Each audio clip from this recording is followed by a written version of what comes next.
پیغام رمضان.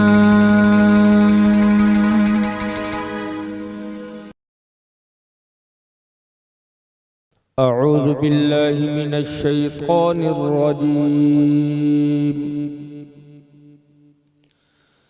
بسم اللہ الرحمن الرحیم.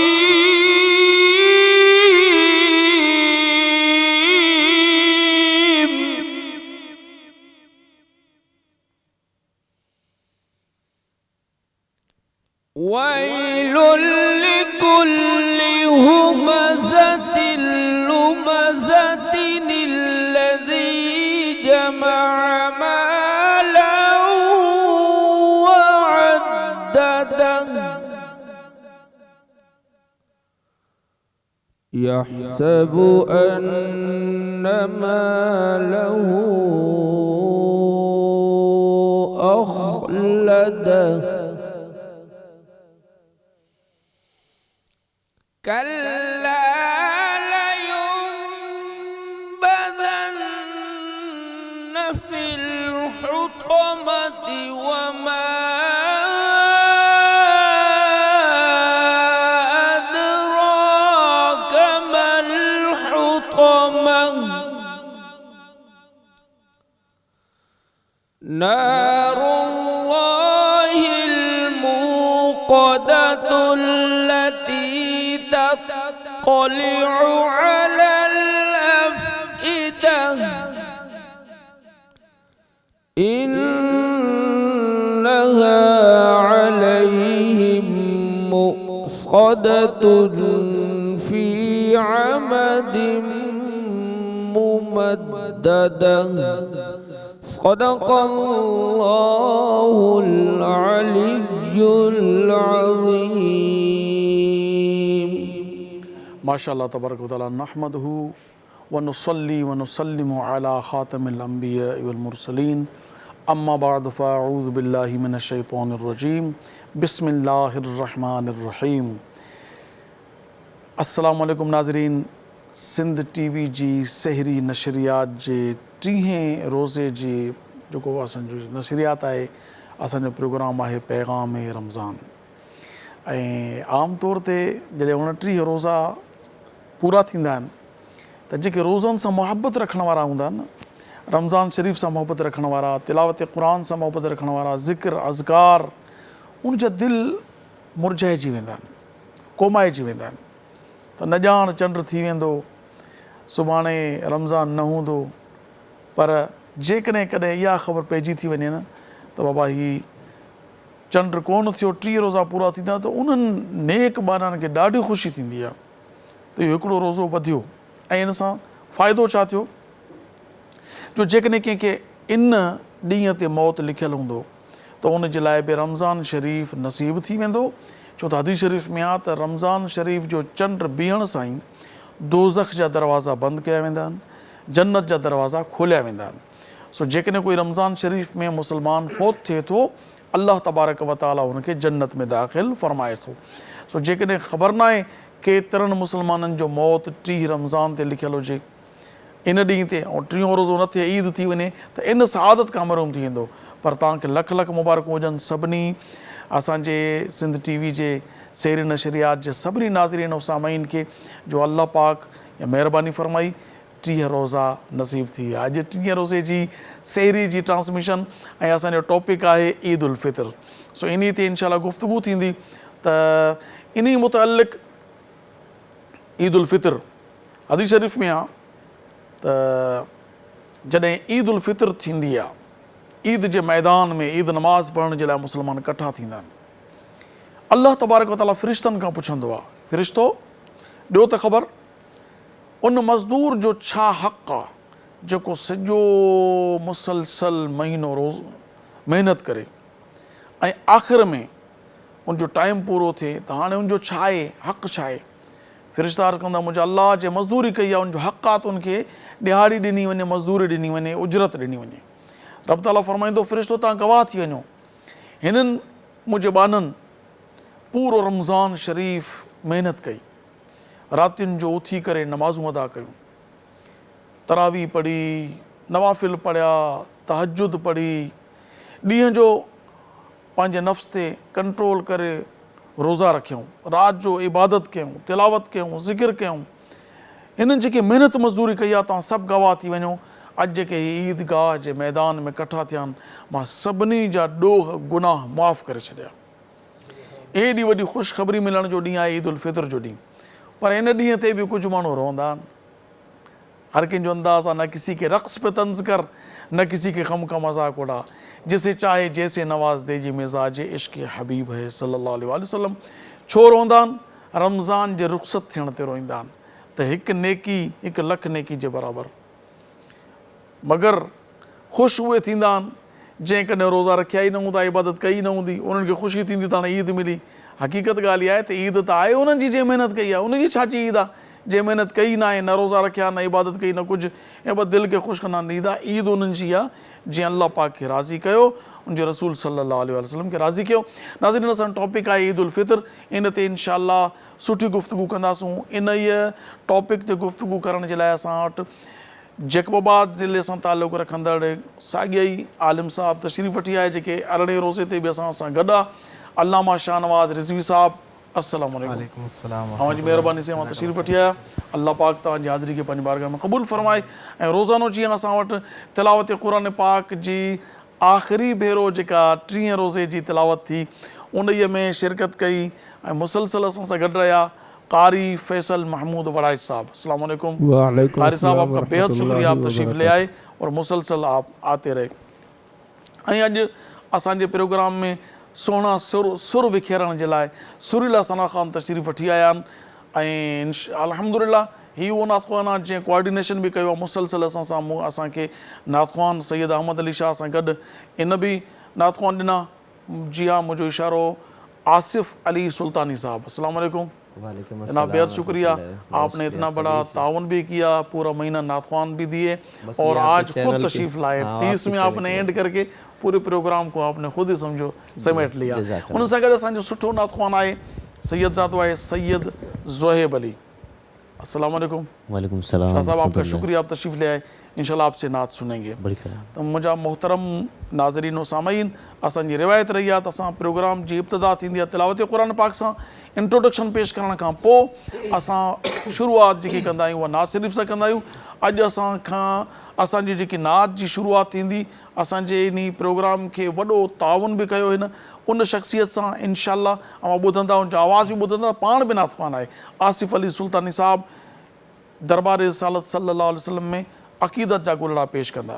औज़ुबिल्लाहि मिनश्शैतानिर्रजीम, बिस्मिल्लाहिर्रहमानिर्रहीम। जैसे रमज़ानुल मुबारक की एक आखिरी शायरी है और इसमें जो कैफ़ियत है वो कैफ़ियत दरबार मुस्तफ़ा की है, पेश कर रहा हूँ, समाअत कीजिए। मैं चुप खड़ा हुआ हूँ दरबार मुस्तफ़ा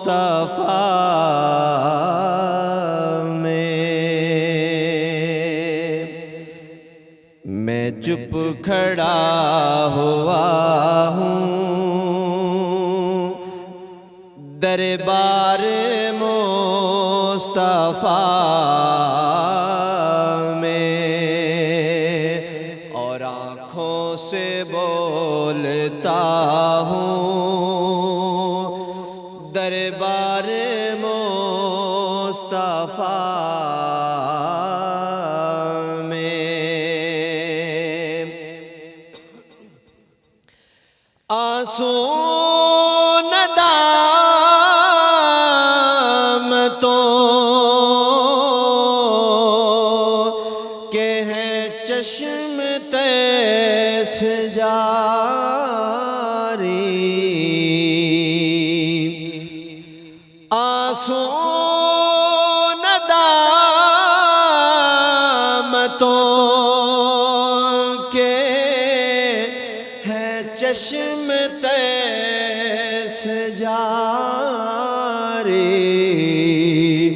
छुप छुप के रो रहा हूँ दरबार मुस्तफ़ा में। چھپ چھپ کے رو رہا ہوں دربار مصطفیٰ میں آنسو نکل رہے سب حال کہہ رہے ہیں لب کون کھولتا ہے دربار مصطفیٰ میں لب کون کھولتا ہے دربار مصطفیٰ میں مرنے کے بعد میں نے پوچھے کوئی تو کہنا وہ نعت پڑھ رہا ہے دربار مصطفیٰ میں وہ نعت پڑھ رہا ہے دربار مصطفیٰ میں چپ کھڑا ہوا ہوں دربار مصطفیٰ میں آنکھوں سے بولتا ہوں دربار مصطفیٰ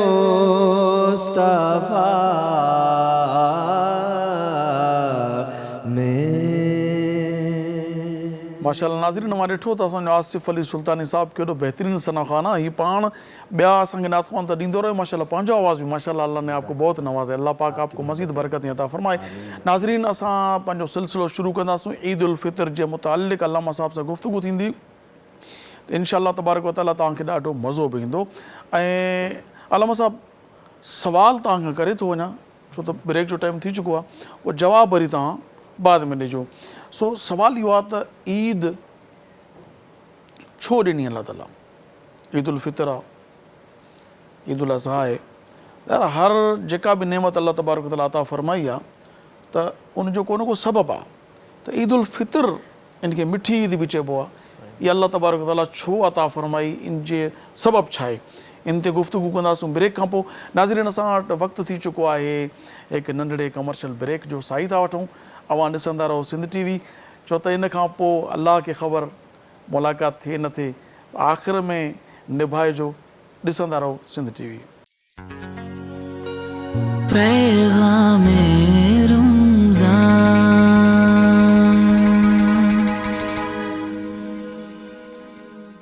मोस्ट वेलकम नाज़रीन साई खां बाद तव्हां मोटी आया तव्हांजी महिरबानी अवां ॾिसंदा रहो था सिंध टीवी ऐं उमेदु आहे त इनशाअल्लाह तबारक व तआला आईंदा बि असां तव्हांजी मुलाक़ात थींदी रहंदी इनशाअल्लाह तबारक व तआला असांजी मुलाक़ात जेका नज़रुनि सां आहे ऐं नज़रुनि जी मुलाक़ात जेकी आहे न त उहो कीअं कंहिं शेर चयो ना मिटा पाएगी हमें दुनिया ऐसी मज़बूत तर पनाह में है वो हमारी निगाह में न सही हम तो उनकी निगाह में हैं तो निगाहुनि में रखणु तमामु वॾी ॻाल्हि आहे सो निगाहुनि में रखो असांखे इनशाअल्लाह तबारक ताला असांजो बि भलो तव्हांजो बि फ़ाइदो सो अल्लामा साहिबु सवाल मूं तव्हां खां ब्रेक खां अॻु में कयो हो त ईद उल फितर अल्लाह ताला छो अता फ़रमाई बिस्मिल्लाहिर रहमानिर रहीम जीअं त अल्लाह तबारक व तआला रमज़ान जो भलारो महीनो अता कयो हिन खे वॾो इनाम ऐं फज़लूतूं अता कयईं हिन जो हिकु नफ़िल जो सवाबु फ़र्ज़ जे बराबरि थी वियो त जीअं अल्लाह ताला खे रिझायो शब रोज़ इबादत में गुज़ारियो ऐं रोज़नि जी कसरत कयूं क़ुर पाक जी तिलावत कयूं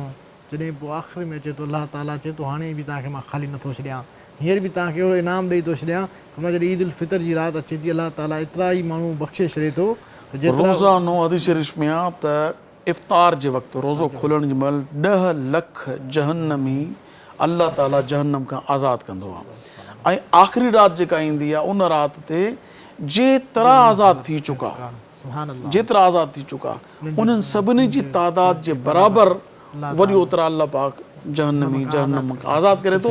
बल्कि इन महीने में जेतिरा जुमा अचनि उन्हनि जी हिकु हिकु साथ यानी हिकु हिकु कलाक में 10 लख जहन्नमी जन्नती कया वेंदा आहिनि ऐं आख़िरी राति जो समूरी तादाद खे डबल कयो वेंदो आहे। जी अल्लाह साहब। जीअं त अल्लाह तबारक व तआला रमज़ानुल मुबारक जो बाबरकत महीनो अता कयो, हिन में वॾो इनाम ऐं कराम कयईं उम्मत मुहम्मदिया सल्लल्लाहु अलैहि वसल्लम ते। हिन खां पहिरियां हीउ महीनो कंहिं उम्मत ते न हुयो अहिड़ो फज़ीलतुनि वारो बरकतुनि वारो, जंहिंमें हर इफ़्तार जे वक़्तु अल्लाह ताला 10 लख माण्हुनि खे जहन्नम मां आज़ादु करे छॾियो। सुभान अल्लाह। हाणे तादादु लॻायो 30 रोज़ा आहिनि। 30 रोज़नि में जॾहिं आख़िरी राति अचे थी माना वरी जुमे वारे ॾींहुं हर सात में 10 लख जहन्नमी जन्नती कया वेंदा, बख़्शिया वेंदा। हाणे उहे जुमा बि कम अज़ कम 4 जुमा त ईंदा ई ईंदा महीने में, कॾहिं कॾहिं 5 बि अची वेंदा आहिनि पर 4 ईंदा ईंदा आहिनि। त इहे 4 जुमा बि कयो त 24 कलाक माना 24 ॾींहं 4 दफ़ा। बिल्कुलु बिल्कुलु सही। ठीकु आहे, 24 हू ॾींहं जेके 4 ॾींहं कटो महीने मां, जेके 3 ॾींहं रमज़ान शरीफ़ जा 30 ॾींहं इहे उन्हनि मां 29 ॾींहं कयो, 29 24 54 कयो, उन्हनि मां 29 मां 4 ई कटो 25 बक़ाया ॾींहं ऐं 24 हर जुमे जा ऐं वरी आख़िरी राति ते उनजे समूरी तादाद जे बराबरि 10 लख अल्लाह ताला हुनखे जहन्नम खां आज़ादु करे छॾे थो। एॾी फज़ीलत ऐं बाबरकत वारी राति आहे। हिन में उहो शख़्स वॾो बदनसीब आहे जंहिंखे अल्लाह ताला हीउ रमज़ानुल मुबारक जो महीनो अता कयो। उहो सिहतमंद बि आहे, उनखे अल्लाह ताला हर नेमत खां नवाज़ियो आहे, पर हू छा आहे ग़फ़लत मां गुज़ारे थो। वॾो बदनसीब आहे, नफ़्स जो ग़ुलाम आहे। नफ़्स चए थो न मूंखे रोज़ो न रखाए, मूंखे नमाज़ न पढ़ाए। अॻे में इंसान रमज़ान खां पहिरियां इंसान जा 2 दुश्मन आहिनि, हिकु नफ़्स आहे, हिकु शैतान आहे। बेशक। पर हू चवंदा साईं तव्हां चओ था शैतान त क़ैद थी वेंदो आहे, पर पोइ बि माण्हू गुनाह कंदा आहिनि, नमाज़ नथा पढ़नि या जेको आहे त मिलावट करनि था था करनि। उहो जेको आहे नफ़्स जेको आहे उन्हनि जे अंदरि आहे। 2 दुश्मन आहे, क़ैद थी वियो ऐं हिकिड़ो आज़ादु नफ़्स जेको दुश्मन आहे ऐं जेको पंहिंजी नफ़्स जी इस्लाह करे थो न, ईअं सम्झो उहो जिहाद थो करे। अल्लाह महबूबन करीमन अलैहिस्सलाम वॾे जिहाद खां मोटिया न, त साहब अर्ज़ कयो साईं असां जिहाद करे मोटिया, फरमायो त उहो नंढो जिहाद हो, जिहाद असग़र हो।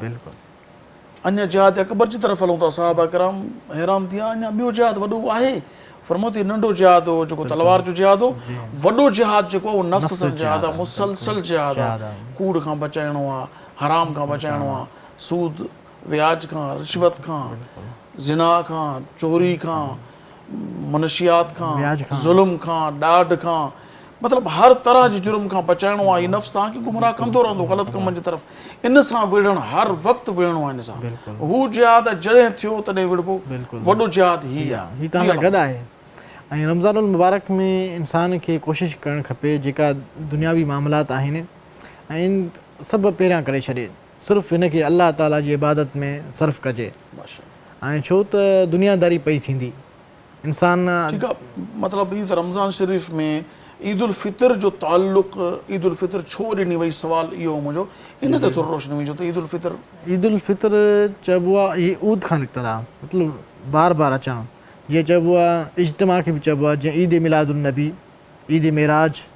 जॾहिं अल्लाह ताला रमज़ानुल मुबारक जो बाबरकत महीनो अता कयो त हुनजी उजरत जे लाइ हीअ ईद उल फितर अता कई। वाह वाह वाह, जंहिं रमज़ान में रोज़ा रखिया यानी मज़दूरी कई, मेहनत कई, पंहिंजे नफ़्स खे पाबंद कयो, रोज़ा रख रही, तिलावत क़ुरान, नमाज़ूं रातियुनि जो जागी जागी तरावी पढ़णु, नवाफ़िल पढ़णु, तहजुद पढ़णु, ज़बान खे हराम खां बचाइणु, नज़रुनि खे हराम कमनि खां बचाइणु, कननि खे हराम कमनि खां बचाइणु, दिलि खे, दिमाग़ खे हर तरह सां पंहिंजो पाण ते कंट्रोल कयईं। इहा वॾी वॾी वॾी महिनत आहे। ऐं पंहिंजे नफ़्स खे इन शइ जो पाबंद कयईं। पोइ अल्लाह तबारक व तआला छा फ़रमाईंदो आहे ऐलान? अल्लाह ताला फ़रमाईंदो आहे, फ़रिश्तनि जे साम्हूं तज़किरो कंदो आहे, केॾो इंसान जो वॾो मक़ाम मर्तबो आहे, फ़रिश्तनि जे साम्हूं हुनजो ज़िक्र थिए थो। अल्लाह ताला चए थो ॿुधायो त साईं उनजी छा मज़दूरी आहे, जेको पूरो महीनो महिनत करे थो, मशक़त करे थो, उनजो छा अजर आहे। तो फ़रिश्ता चवंदा या कंहिं फैक्ट्री में कोई कमु करे, कंहिंजो मुलाज़िम हुजे, महीनो पूरो महिनत करे, पोइ उनजो हक़ थिए थो त उनखे मज़दूरी ॾिनी वञे। त फ़रिश्तनि खे अल्लाह ताला चए थो उनजो छा हक़ आहे, त फ़रिश्ता चवंदा मुंहिंजा मौला उनखे पूरी उजरत ॾियो। वाह। त अल्लाह ताला चए थो तव्हां गवाह थी वञो, मां सभिनीनि खे बख़्शे छॾियां। सुभान अल्लाह, समूरी ज़िंदगी जा ॾोह ख़तम माफ़ करे छॾियां, नई सही कयो। एॾो वॾो इनाम ईद उल फितर। अच्छा, ईद उल फितर, इन ईद उल फितर जे लाइ सुबुह जो कि जीअं न चवंदा आहिनि ईद उल अज़हा में रोज़ो रखिबो आहे, हालांकि ईद जा 5 ॾींहं जेके आहिनि उहो रोज़ो जाइज़ ई न आहे। ईद उल फितर जो 1 ॾींहुं, ईद उल अज़हा जा 4 ॾींहं, रोज़ो त न हूंदो आहे ईद उल अज़हा में। चवंदा आहिनि त माना उहो तेसीं ताईं न खाओ जेतिरी देरि नमाज़ न पढ़ो, सुन्नत ई आहे। हुन में ईअं आहे त जीअं उथो था, उथण खां पोइ नमाज़ पढ़ण ताईं कुझु न खाइणु सुन्नत आहे। ईद उल फितर में बि ईअं ई कुझु न खाइणो आहे। न, ईद उल फितर में वरी ईअं आहे त तव्हां हुज़ूर नबी करीम सल्लल्लाहु अलैहि वसल्लम जी आदत मुबारक हुई त ईद उल फितर खां पहिरियां कुझु घर मां खाई निकिरंदा हुया, खजूर मुबारक खाईंदा हुया, मिठाण खाईंदा हुया। त इन करे चवनि था त ईद उल फितर जेकी आहे मिठी ईद, त अॻ में कुझु खाई निकिरो मिठी शइ, मिठाण सां करी, इहा सुन्नत आहे। अच्छा, जेकॾहिं शुगर पेशेंट हुजे त पोइ तुंहिंजे मुतबादिल कोई थोरो मतिलबु खाए, ज़रूरत न आहे जो बसि एॾो खाए जो पाण खे बीमार सुन्नत मुबारक अदा थी वञे। ऐं हिन जो इहो इन जे करे आहे त रमज़ान मुबारक जो मुतबादिल थिए, छो त रमज़ान में माण्हू सुबुह जो फजर जी नमाज़ लाइ वञे थो त रोज़ो रखी वञे थो, ऐं जॾहिं वरी ईद जे लाइ निकिरे थो त माण्हू जो ज़हन चेंज हुजे त मां ईद जी नमाज़ लाइ वञा, त अलाह ताला मूंखे अजर ऐं सवाबु ॾींदो।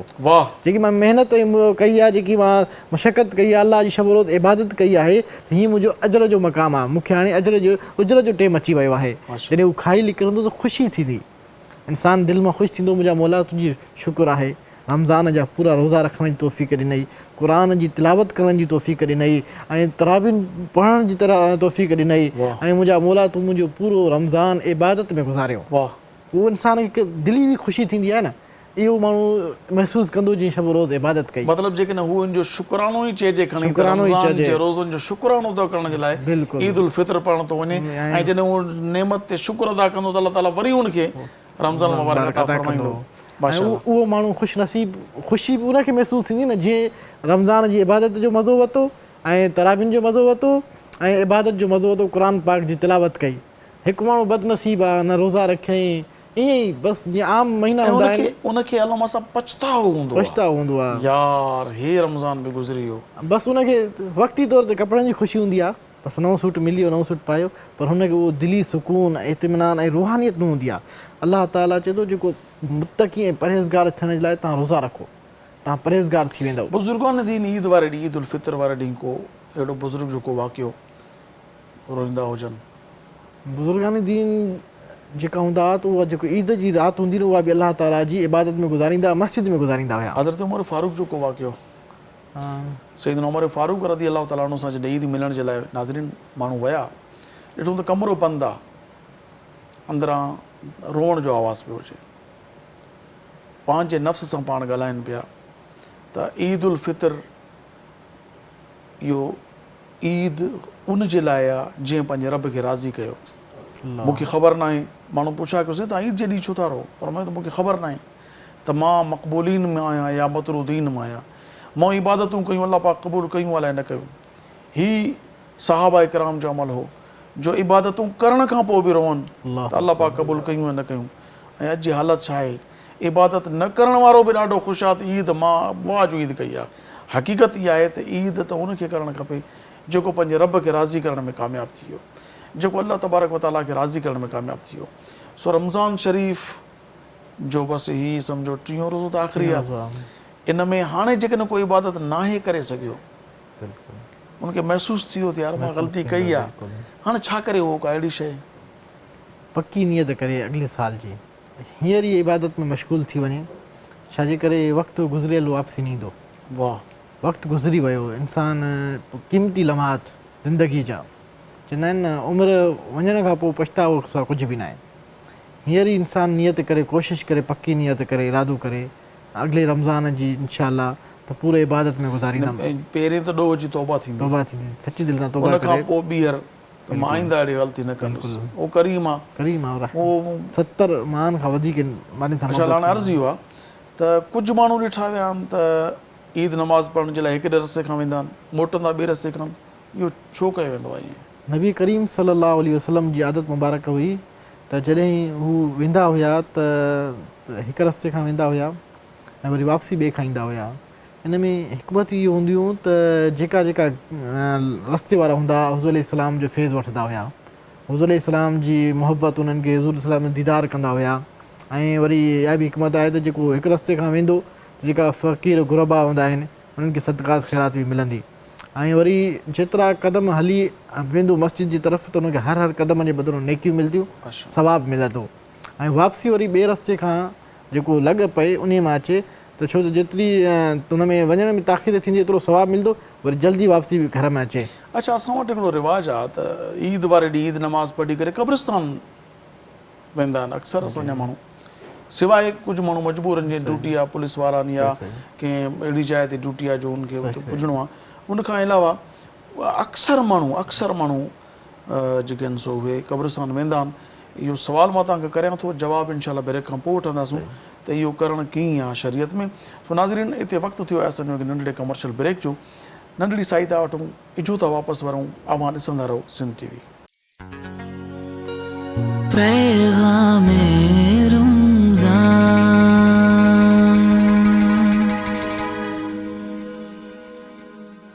मोस्ट वेलकम नाज़रीन, अवां खे हिकु दफ़ो वरी भलीकार। टीहों रोज़ो सिंध टीवी सहरी जी नशरियात ऐं आख़िरी नशरियात, छो त टीं नशरियात लाज़मी आख़िरी आहे, पैगाम रमज़ान प्रोग्राम आहे। अवां गुफ़्तगू ॿुधी रहियो ईद उल फितर ते। जी अलामा साहब, मुस्लमान क़ब्रिस्तान वेंदा आहिनि ईद नमाज़ पढ़ण खां पोइ, उते हिक ॿिए सां मिलंदा आहिनि, हिक ॿिए सां ईद मुबारक मिलंदा आहिनि। ईद मुबारक मिली हिक ॿिए खे मुबारकबाद ॾेई सलाम करे हाल अहवाल पुछी पोइ सभु जा सभु तक़रीबन क़ब्रिस्तान वेंदा आहिनि। इहो अमल कीअं आहे इस्लाम में, इन जे बारे में? माशाअल्लाह बहितरीनु अमल आहे। नबी करीम सल्लल्लाहु अलैहि वसल्लम जीअं नओं इस्लाम फैले पियो त शुरू में हुज़ूर नबी करीम सल्लल्लाहु अलैहि वसल्लम क़ब्रिस्तान खां मना कयो त तव्हां क़ब्रिस्तान न वञो, छो त जेका माण्हू नवां मुस्लमान थियनि पिया वरी क़ब्रिस्तान वञनि पिया, चवनि पिया हीअ त वरी असां मरी वेंदासीं, हुनजो अक़ीदो न हुयो। छो त जेका ग़ैर मुस्लिम आहिनि हुनजो अक़ीदो न आहे त जेको आहे त मरण खां पोइ वरी जेको आहे उहो आहे। त शुरू में हुज़ूर नबी करीम अलैहिस्सलाम मना कयो। बाद में जॾहिं मुस्लमाननि जो ईमान पुख़्तो थी वियो, हुज़ूर नबी करीम सल्लल्लाहु अलैहि वसल्लम जी सोहबत में रहिया, त पोइ नबी करीम अलैहिस्सलाम चयो त थी सघे त तव्हां रोज़ु पंहिंजे रिश्तेदारनि जे वालिदेन जी क़ब्र ते वञो। अगरि रोज़ु नथा वञी सघो त हफ़्ते में हिकु दफ़ो वञो।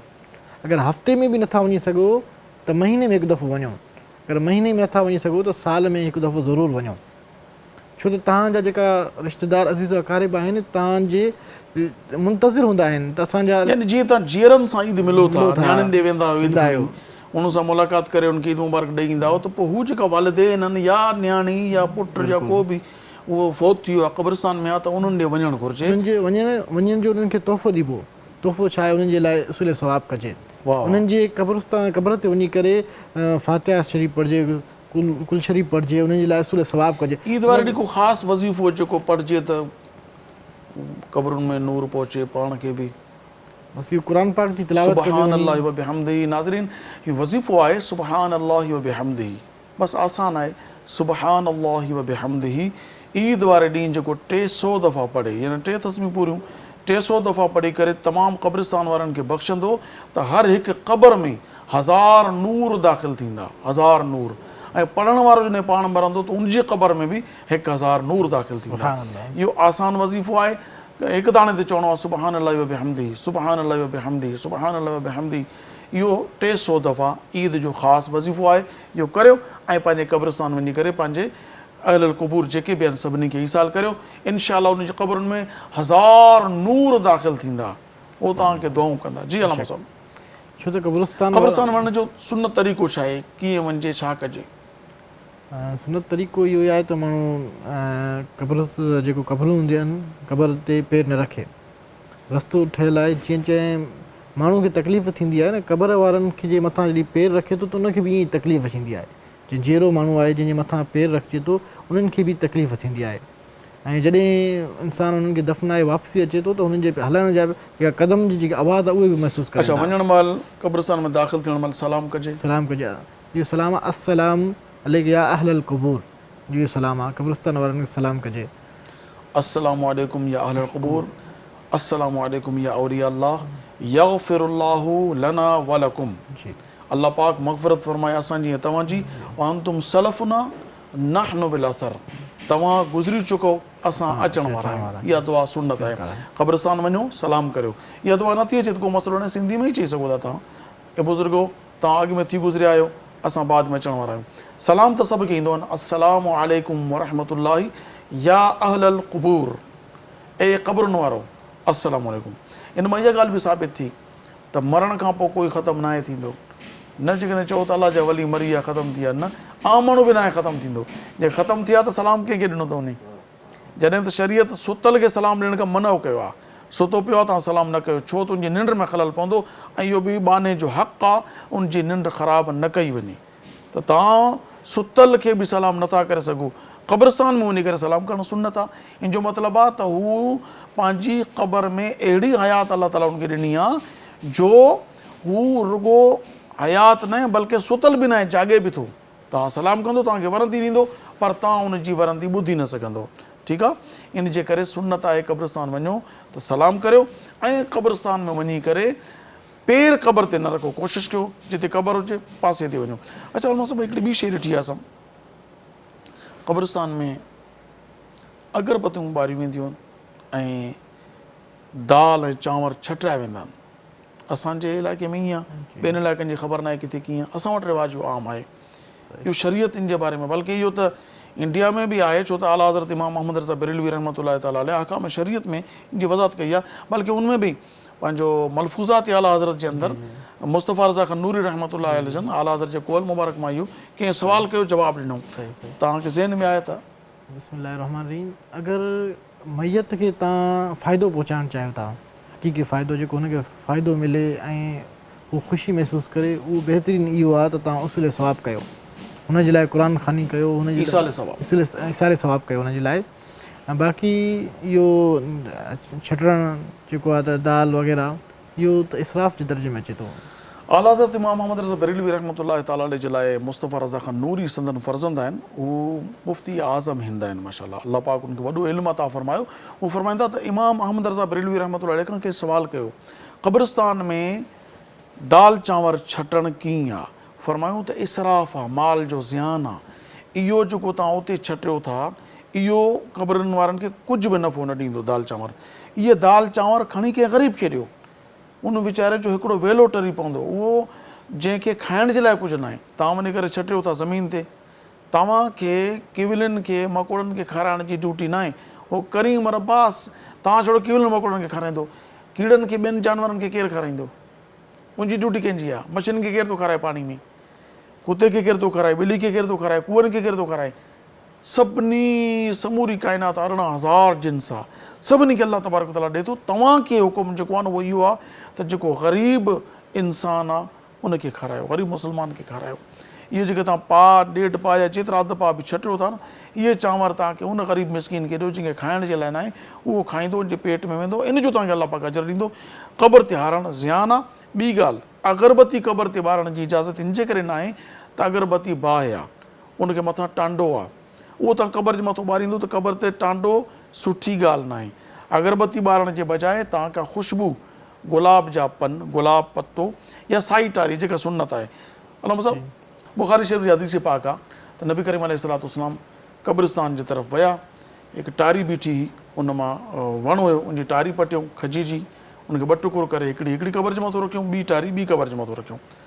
पाण हलिया त सहाबा किराम अर्ज़ु कयो या रसूलल्लाह सल्लल्लाहु अलैहि वसल्लम, हीअ तव्हां जेको अमल कयो आहे अॻे तव्हां न कयो आहे। बुख़ारी जी हदीस पाक आहे। पाण फ़रमायो त इन ॿिन्ही क़बरुनि जे अंदरि अज़ाब थी रहियो।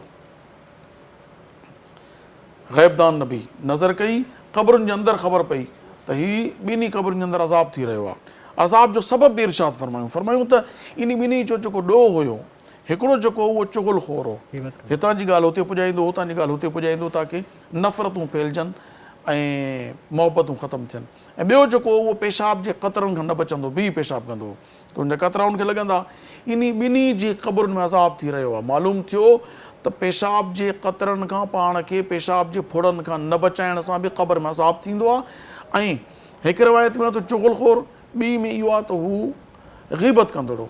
पर चुगलखोर जी मशहूरु ॻाल्हि आहे त हितां जी ॻाल्हि हुते पहुचाईंदो, त जेको चुगली हणे थो न, हितां जी ॻाल्हि भली 100% सचो ओतिरे ते पहुचाए, पर उहा ॻाल्हि जंहिंसां नफ़रत फैलिजे थी उहा चुगली आहे, इहा ॻाल्हि न पहुचाइणु घुरिजे। नफ़रतूं पैदा करण जी इजाज़त न आहे, मुहबतूं पैदा करण जो हुकुम आहे। इन जे करे इन ॿिन्ही जी क़बरुनि ते अज़ाब थी रहियो। नबी करीम अलैहिस्सलातु वस्सलाम फरमायो त मां साई टारी इन जे करे इन ॿिन्ही क़बरुनि ते रखी आहे त जेतिरे ताईं इहा साई टारी इन क़बरुनि ते हूंदी तेसीं ताईं इन ॿिन्ही जे अज़ाब में घटिताई थींदी। सो साई टारी क़बर ते रखणु महबूब मदीने वारे सरकार अलैहिस्सलातु वस्सलाम जी सुन्नत मां साबित आहे त पोइ क़बर ते अगरबत्ती ॿारण जे बजाए का साई टारी रखिजे ताकी जेको आहे इन्हनि खे अज़ाब में बि घटिताई थिए ऐं ॿिन्ही खे फ़ाइदो बि थिए। सो क़ब्रिस्तान वञो, फातिहा करियो, साई टारी रखो, उन ते गुल रखो, बाक़ी अगरबत्ती ऐं दाल चांवर जी शरीयत इजाज़त नथी ॾिए पई। ईद वारे ॾींहुं मुस्लमाननि सां कहिड़ो वर्ताव करणु घुरिजे? अच्छा, ईद वारे ॾींहुं मिठो खाइणु कीअं आहे? ऐं तव्हां सुन्नत ॿुधाए छॾियो, सुबुह जो थी वई आहे, पर आम मुस्लमान जेको ग़रीब मिसकीन आहे उन सां मिलण खां अवॉइड करणु, अमीरनि ॾे पाण लंघी वञणु, इहो छा अमल? अल्लाह तबारक व तआला कुझु अहिड़ा मौक़ा ॾिना आहिनि जेको नाराज़ आहे, रुसल आहे बि उहो पाण में अची गॾु मिले। माशाअल्लाह। ऐं जेको अल्लाह तबारक व तआला जल्ल जलालहू जे ॿारनि खे घुरिजे त हू रुठल बि परचाए, बाक़ी हर मखलूक सां, पंहिंजो हर इंसान सां मुहबत सां मिले, उनखे ईद मुबारक ॾे। इहो सुन्नत आहे, ईद मुबारक ॾियणु ऐं वठणु, माना मुबारकबाद पेश करणु। सो मोबाइल ज़रिए ॾियो, जेकॾहिं वेझो न आहे, वेझो आहे त मुबारक ॾियो, मुआनको करियो, हिक ॿिए सां भाकुर पाए मिलो, पर फितने वारी जाइ न हुअणु घुरिजे। नाज़रीन, असांजो वक़्तु पुॼाणी ते पहुचे थो। 30 रोज़े जी नशरियात हुई सिंध टीवी जो, जेको असांजो सुबुह जी नशरियात हुई, उनजो हीअ आख़िरी प्रोग्राम 30 रमज़ान जो पैगाम रमज़ान। इन्हीअ में वेंदे वेंदे आऊं सभिनी जो शुक्रियो अदा कंदुमि, बिलख़ुसूस शुक्रियो अव्हां जो आऊं वक़्तु कढियो, असांजे सिंध टीवी जे प्रोग्राम खे ॾिठो, ऐं अव्हां मां जिन जिन असांजे जेको आहे यूट्यूब चैनल ते वञी करे सिंध टीवी जो जेको असांजो यूट्यूब आहे उन ते सिंध टीवी HD इस्लामिक ते वञी करे जेके तव्हां कमेंट्स ॾिना, तव्हां ॾिसंदा रहियो, तव्हांजी महिरबानी। जिन जिन असांजे यूट्यूब के चैनल खे सब्सक्राइब कयो, उन सभिनी जी महिरबानी। जे नए कयो हाणे बि करियो, इंशाअल्लाह आईंदा बि प्रोग्राम थींदा रहंदा। उन खां पोइ मां शुक्रियो अदा कंदुमि पंहिंजी समूरी टीम जो।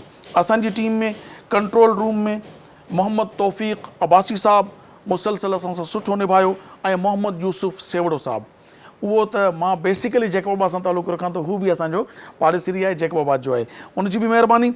ऐं असांजा बिलख़ुसूस असांजा प्रोग्राम मैनेजर हैदर अली छजड़ो साहब, उनजी महिरबानी, जंहिं हिकिड़ी बहितरीनु महफ़िल सजाई। पैगाम रमज़ान जो सॼो जेको बि सेहरो आहे उहो असांजे हैदर अली छजड़ो साहब ते आहे, जंहिं ज़बरदस्त प्रोग्राम सजायो। असांजा 2 कैमरामैन रहिया जिन असांखे सुठी कवरेज ॾिनी, मोहम्मद बख्श राजपर ऐं अदनान रिंद।